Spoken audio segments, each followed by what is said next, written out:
Ya, assalamualaikum warahmatullahi wabarakatuh. Alhamdulillahirabbil alamin wassalatu wassalamu ala asrofil mursalin sayyidina Maulana Muhammadin wa ala alihi washabihi ajma'in wa ba'du. Excellent yang terhormat pada Abian Yifdadumi Ida selaku pengasuh pendidikan pesantren Superkamp Bani Fida yang berkelak pada kepala sekolah saya, dewan guru saya, kakak kelas saya, adik kelas serta teman-teman saya yang saya cintai dan saya hormati. Gak lupa kepada keluarga saya yang berada di rumah, semoga saya selalu diberikan umur yang panjang dan dilimpahkan rezekinya. Halo guys, kenalin aku Sinta, aku kelas 9. Aku di sini bakal menjelasin presentasi PTM Hijrasiku yang menjelasin tentang jamak qasar. Ini tuh materinya tuh materi fikih ya guys. Oke. Nah, jadi sebelum itu gimana kabar pada pagi hari ini? Alhamdulillah luar biasa, bersemangat, dahsyat, Allahu Akbar. Jadi yang pertama ini tuh ada tentang pengertian dari jamak qasar. Nah, jamak qasar itu adalah dua sholat fardu yang dikerjakan secara berurutan dalam satu waktu dan jumlah rakaatnya itu menjadi diringkas. Nah, terus apabila dikerjakan waktu sholat awal, waktu awal sholat itu disebut dengan jamak qasar takdim. Nah, apabila dikerjakan waktu sholat akhir maka disebut dengan jamak qasar takhir gitu. Terus lanjut. Di sini ada juga penjelasan tentang sholat jamak takdim dengan qasar, yaitu adalah sholat zuhur dan juga sholat asar yang bacaan dan juga gerakannya itu sama, bedanya itu hanya di jumlah rakaat dan juga niat untuk sholatnya.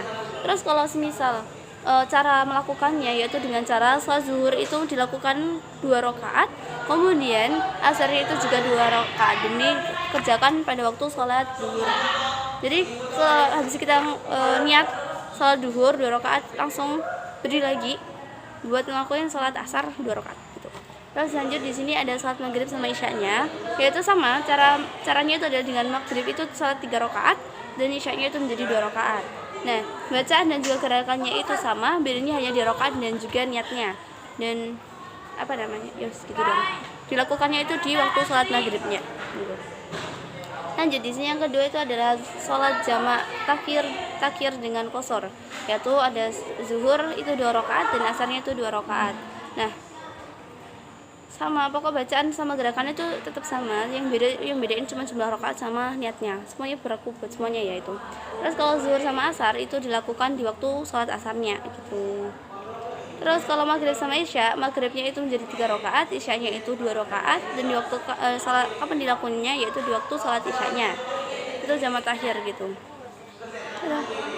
Terus lanjut di sini njelasin tentang sholat qasar. Apa sih sholat qasar itu? Yaitu meringkas bilangan rakaat fardu dari 4 menjadi 2. Nggak boleh diringkas kalau semisal di bawah dari 4 rakaat.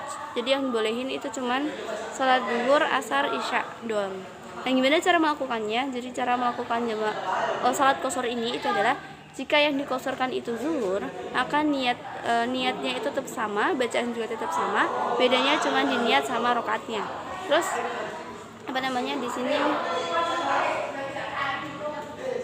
ada jamak takdim. Apa sih jamak takdim itu? Yaitu kita itu ketika sholat asar dikerjakannya itu di waktu zuhur.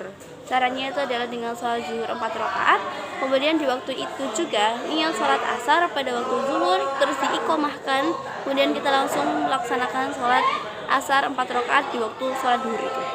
Paham nggak? Paham. Lanjut. Kalau maghrib sama isya itu juga sama. Jadi kita maghrib itu tetap sholat 3 rakaat, kemudian waktu niat apa namanya kita tuh niat sholat maghribnya, kemudian pada waktu maghrib itu kita iqomah, kemudian apa namanya kemudian sholat dilanjutkan sama iqomah, terus sholat isya 4 rakaat gitu. Lanjut. Ada juga yang namanya itu jamak takhir ya. Jamak takhir itu adalah kebalikan dari jamak takdim, yaitu zuhur dan juga asar. Sholat duhur dan juga sholat asar itu waktu mengerjakannya itu di waktu asarnya gitu.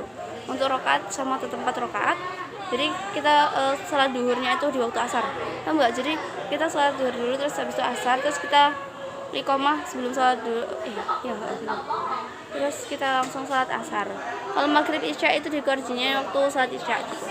Oke, sekian dari presentasi saya, kurang lebihnya mohon maaf.